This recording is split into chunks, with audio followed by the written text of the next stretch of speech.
We're here with Western Washington University head volleyball coach Diane Flick-Williams.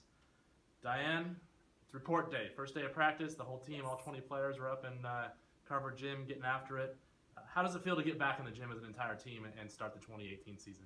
Oh, I've been waiting for this day for all of summer, as they came into camp and work camps, and I just couldn't wait to just finally have the legal opportunity to get in there and get after it. I mean, they've been working their tails off, so it's nice to see what all their work has paid off and where we're starting from. What do the first few days of these preseason workouts look like, and what are the goal of these early practice sessions? There's a lot of different parts of it.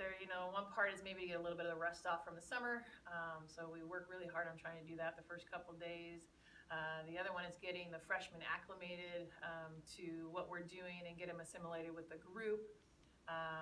The other part is kind of the next shuffling of roles and all that kind of, chemistry part of it.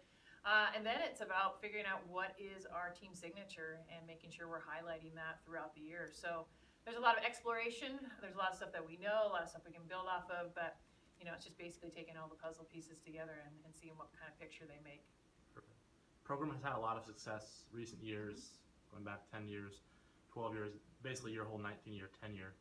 As their leader, how do you manage those expectations? There's always the hope and the dream of going to an Elite Eight, and we've done that, and the West Regional Championship Finals. How do you manage those expectations knowing that, we do have a really good product? Well, it's definitely something that you have to deal with, but we're really focused on staying in the present. And so when you're in the moment playing 1 point at a time, working on one contact at a time, then there really isn't any expectations except for your attitude and effort in that moment. So we really try to hammer home what's really important. Of course, we're going to have outside people telling us what we should be, where we should finish, what we should look like. But what's really important is who knows what we do daily, and that's just us. So we really just try to keep it into the present. A lot of times people will say, well, you're the defending GNAC champions. It's like, well, you don't defend something unless someone can take it away from you. So no matter what, we're the 2017 GNAC champions. We can leave that in the past because no one's going to take it away from us. We're not defending anything except for what we're doing in that moment that day.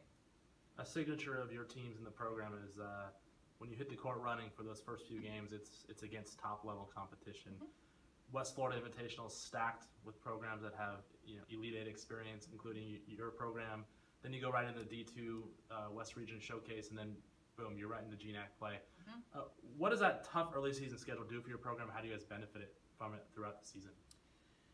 I think we have a really great practice environment. I think we have tough competition on both sides of the net, but you never know unless you go out there and play other tough competition. And so I think it's really important to test our team, especially in the first tournament, and see where are we? What do we need to go against? And in addition to that, you see a different style of team too. So we're probably pretty good at defending us, but we need to learn how to defend others and ones that play at a really high level. And I think that's one of those things where you see what it looks like at the beginning, it's going to be at the end, and how can you progress daily to get to play those kind of teams in the final. When you look out in the court this morning and you're back out there officially, and you see all 20 players, you've got a lot of returning letter winners, you've got a group of 6 freshmen, mm-hmm. You got 3 or 4 redshirts that came in last year. What's that feeling look like for you as you gear up for the 2018 season, which is your 19th year at Western? It's just really exciting. I mean, I tried to explain to the team when we were meeting yesterday how I've had 19 first days here at Western. And so none of them seem like old hat. It's exciting because it's new people, it's new roles, it's new environments, it's a new destiny ahead of us. And so I'm always just excited to buckle up the seatbelt, get on the ride, and see where they take us. So, this group is a special group, just like they all have been. So I'm just excited to see where we go. Speaking of this team 2018, what's the motto of your team and their season, and how do you envision them taking that on this year? I'm really proud of them with the motto that they came up with. Theirs for this year is every contact, and knowing that every contact has a purpose and it leaves a trace. And so that trace could be whether you're doing a forehand pass, overhead pass, whatever. Making it a positive contact means we're getting better. If you're not paying attention to it, that means we're going to get worse.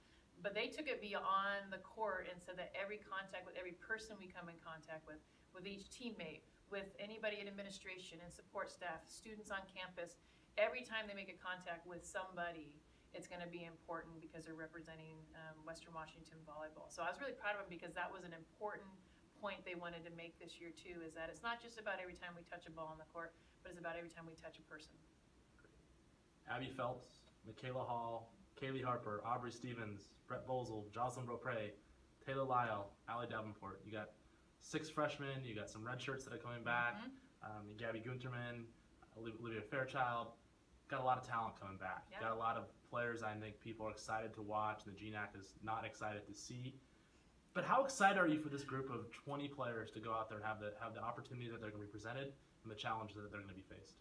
I think that they're ready for it. I think that's what makes me the most excited, is that while each one of those were named individually, they're Western Washington volleyball, and that's how we're going to approach anything that we're doing, is that it's about the group as a whole. It's a we before me kind of attitude, and that's, I think, what makes me the most excited, because we're going to get thrown a lot of things our way. It's just the nature of playing tough schedules, playing in the GNAC, just playing good ball. And the great thing about it is no one has to do it alone, that they'll always have the support of everybody, whether it's that they actually physically will be doing the contact or they've got someone having their back while they do the contact. So I think that's what's pretty exciting about it, is the group that we have as a team. Perfect. Congratulations on your 19th first day. We'll be visiting with you again before the West Florida Invitational, kind of get a preseason update. Again, season openers in West Florida. Home opener, Seattle Pacific, September 6th in Carver Gym. That's right. Congratulations on a good first day of practice, and we look forward to talking to you again. Thanks.